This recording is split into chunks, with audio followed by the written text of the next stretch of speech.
When morning came, all the chief priests and elders of the people plotted against Jesus to put him to death.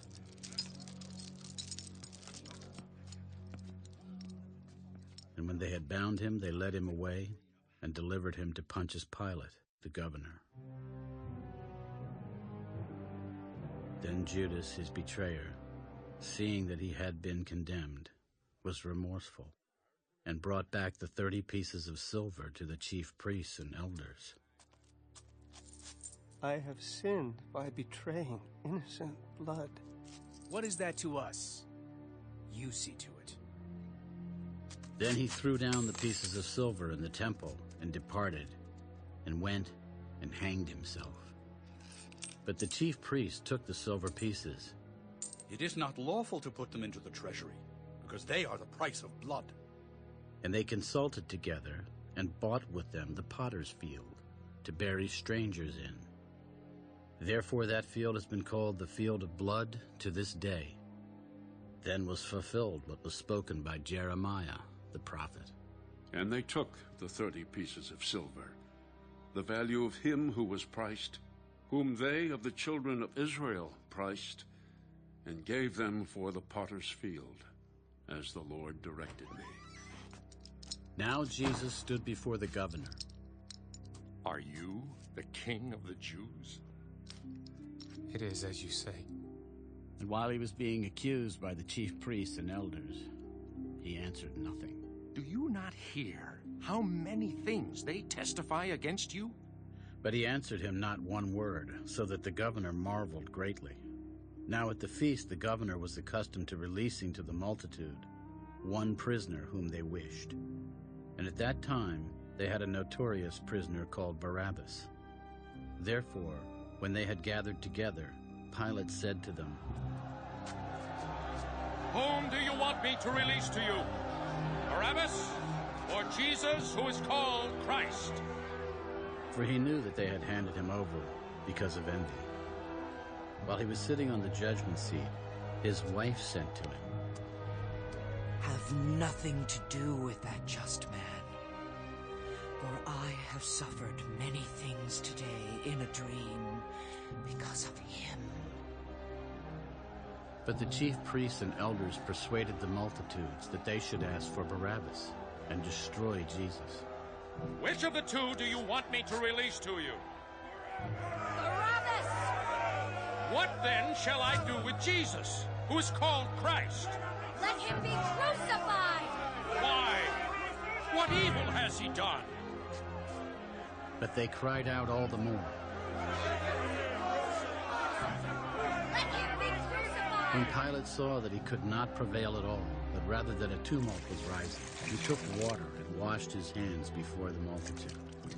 I am innocent of the blood of this just person. You see to it. And all the people answered, His blood be on us, Blood be on us and our on children. our children.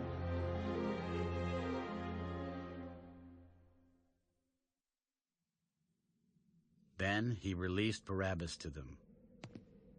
And when he had scourged Jesus, he delivered him to be crucified.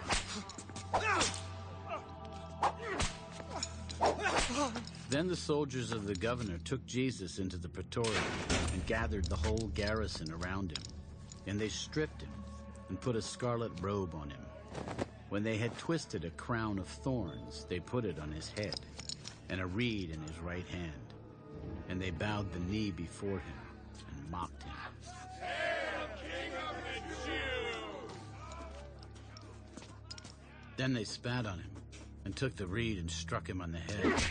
And when they had mocked him, they took the robe off him, put his own clothes on him, and led him away to be crucified.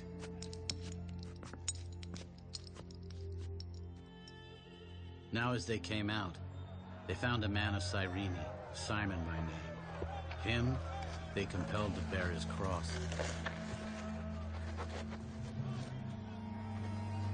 And when they had come to a place called Golgotha, that is to say, place of a skull, they gave him sour wine mingled with gall to drink. But when he had tasted it, he would not drink.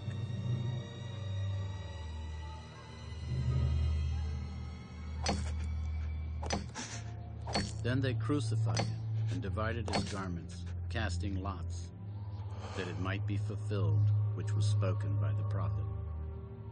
They divided my garments among them, and for my clothing they cast lots. Sitting down, they kept watch over him there, and they put up over his head the accusation written against him, "This is Jesus, the King of the Jews."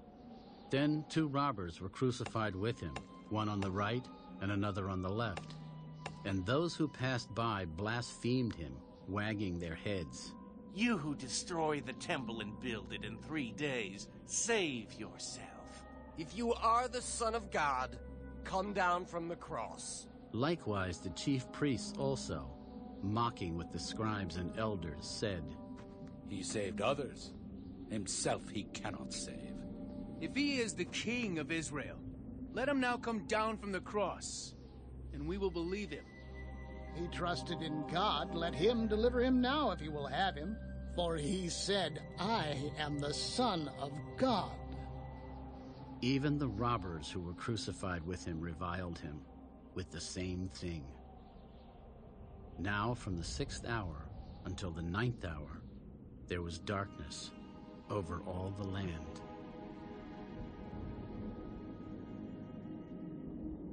And about the 9th hour, Jesus cried out with a loud voice, "Elo, lama sabachthani." That is, my God, why have you forsaken me?" Some of those who stood there when they heard that said, This man is calling for Elijah. Immediately one of them ran and took a sponge, filled it with sour wine, and put it on a reed, and offered it to him to drink. "Let him alone. Let us see if Elijah will come to save him." And Jesus cried out again with a loud voice, and yielded up his spirit.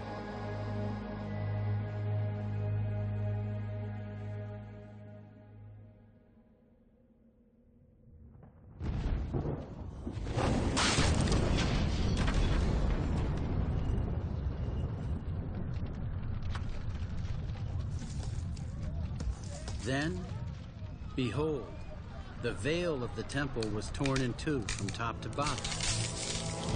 And the earth quaked, and the rocks were split, and the graves were opened.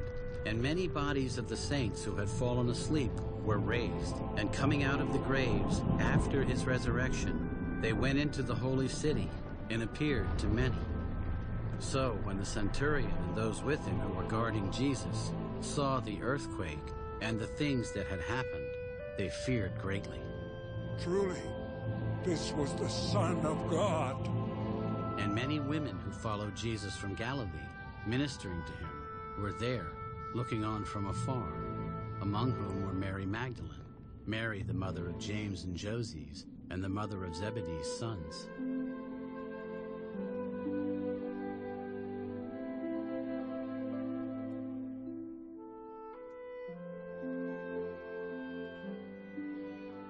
Now when evening had come, there came a rich man from Arimathea named Joseph, who himself had also become a disciple of Jesus.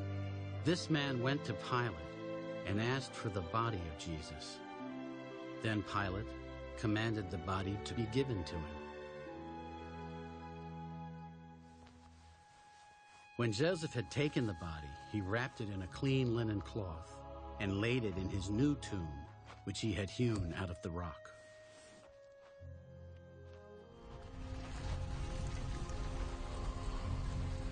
And he rolled a large stone against the door of the tomb and departed. And Mary Magdalene was there, and the other Mary, sitting opposite the tomb. On the next day, which followed the day of preparation, the chief priests and Pharisees gathered together to Pilate. "Sir, we remember, while he was still alive, how that deceiver said, 'After 3 days I will rise.' Therefore, command that the tomb be made secure until the 3rd day, lest his disciples come by night and steal him away and say to the people, 'He has risen from the dead.' So the last deception will be worse than the first. You have a guard. Go your way. Make it as secure as you know how. So they went and made the tomb secure, sealing the stone and setting the guard.